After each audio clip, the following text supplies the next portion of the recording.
Assalamualaikum warahmatullahi wabarakatuh. Jumpa kembali dengan Otomotif Net Channel. Kita sama-sama berharap dalam keadaan sehat dan senantiasa dilindungi oleh Allah Subhanahu wa Ta'ala, dan tetap diberikan limpahan rezeki yang halal dan barokah. Amin amin amin ya Robbal Alamin. Belum banyak yang mengetahui kalau Yamaha bukan hanya pabrikan roda 2 dan alat musik. Produsen dengan lambang 3 garpu tala ini ternyata pernah membuat supercar serupa Bugatti Veyron atau Lamborghini Aventador. Ya, mobil yang dimaksud adalah Yamaha OX9912 atau 9911, supercar buatan Ypsilon Technology, anak perusahaan Yamaha yang dirancang oleh Takuya Yura pada tahun 1992 silam, beberapa tahun sesudah pabrikan masuk dunia balap Formula One sebagai penyedia mesin. Karena pamornya di kejuaraan jet darat kurang populer, Yamaha putar otak biar mesinnya itu bisa dikenal dan disematkan pada sebuah supercar. Nah, bagaimana kisahnya?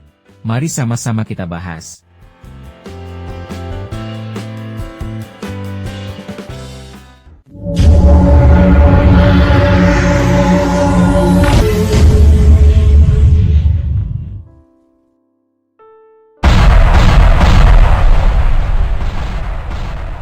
Alih-alih dapat rekanan bisnis yang mendukung produksi massalnya, baru mulai pendekatan dengan satu perusahaan, mereka sudah menolaknya.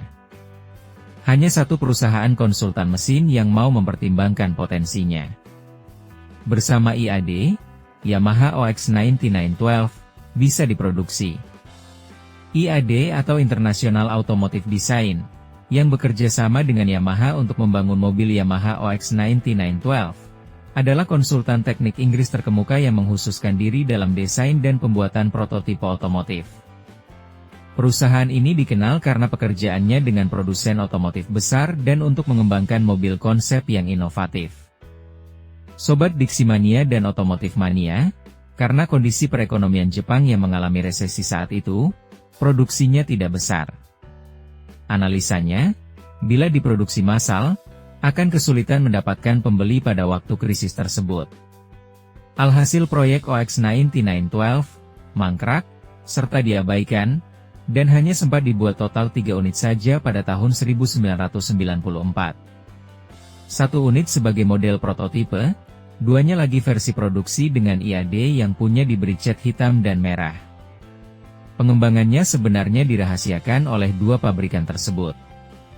Saat diuji coba saja, teknisnya dilakukan saat malam hari di lintasan Proving Ground Millbrook di Inggris. Kalau bicara spesifikasinya, supercar ini dibekali jantung mekanis jet darat Formula One dengan kode OX9912. Makanya, supercar ini selalu dapat julukan mobil F1 versi legal dari Yamaha. Dengan konfigurasi mesin 3500 cc V12, di atas kertas dapat menjanjikan tenaga hingga 400 daya kuda pada 11.000 rpm, lewat transmisi manual 6 percepatannya. Dayanya itu bisa membuatnya lari kencang hingga kecepatan puncak 322 km per jam dan 0 ke 100 km per jam dalam waktu 3,2 detik. Mobil ini punya lekukan bodi yang begitu eksotis, bobot ringan hanya 1,1 ton, mesin F1 lawas berperforma tinggi, berkonfigurasi dual seater depan belakang, serta mekanisme bukaan pintu kokpitnya yang unik, membuatnya jadi salah satu supercar revolusioner di masanya. Kini ketiga modelnya itu jadi rebutan para kolektor mobil eksotis. Laporan JP Motor, eksportir dan rumah lelang mobil bekas di Jepang menampilkan salah satu unitnya dengan harga mencapai 1,3 juta dolar Amerika atau sekira 18,8 miliar rupiah. Sebagai hasil dari semua teknologi tinggi ini, harga mobil ditetapkan menjadi 1 juta dolar yang menggiurkan. Tetapi di mana lagi Anda bisa mendapatkan yang seperti itu? Tambahkan body shell yang tepat, AC, gearbox Ocean Chromes, dan katalis knalpot ke mobil F1, dan ini akan menjadi hasilnya. Namun, setelah semua teknologi ultramodern ini ada satu kemunduran ke era lain, dan itu adalah bahan yang dipilih untuk bodywork.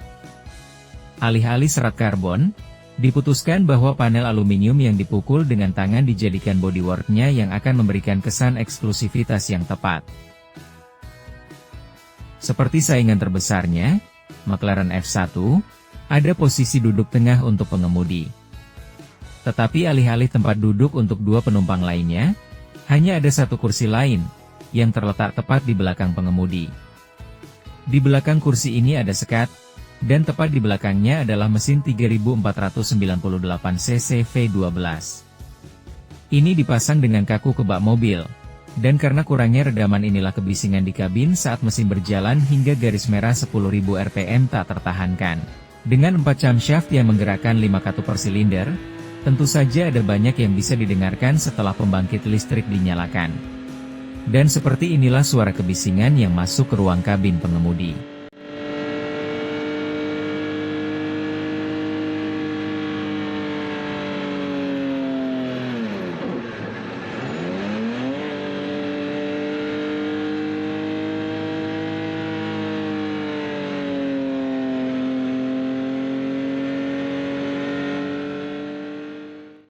Mengingat mesin menghasilkan tenaga maksimum 420 bhp pada 10.000 rpm, sungguh menakjubkan betapa mudah ditraktasikan pada kecepatan jalan yang sangat rendah.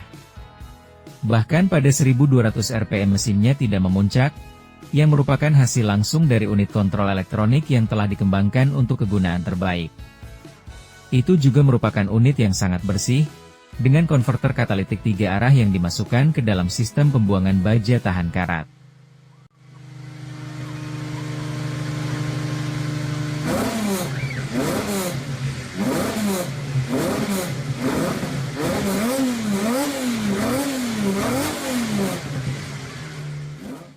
Mentransmisikan tenaga ke jalan adalah gearbox manual 6 percepatan, yang menggerakkan roda belakang melalui diferensial selip terbatas.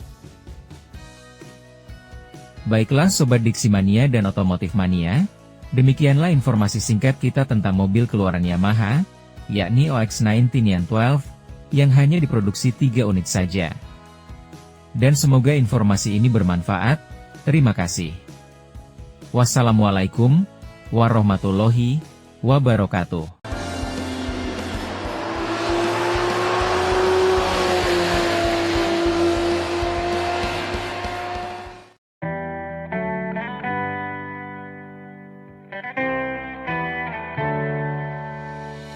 On my own, but I don't know why you hit the road, but you don't realize I'm on the back when you're around.